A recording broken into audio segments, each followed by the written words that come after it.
அம்மனுக்கு மறையாமல் போட்டிருந்தோம் கல்வியை போட்டவர்கள் அழகாலம் வாழ்ந்திருக்கே போட்டவர்கள் வெகுகாலம் வாழ்ந்திருக்கே ஆனந்தியை போட்டவர்கள் கனகாலம் வாழ்ந்திருக்கே கொண்டு வந்த வித்தையெல்லாம் சங்கப்பானை நனைய போட்டு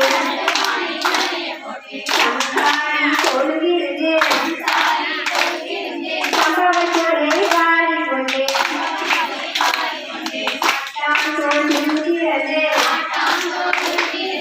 ஆட்டுடன் கொண்டு வந்து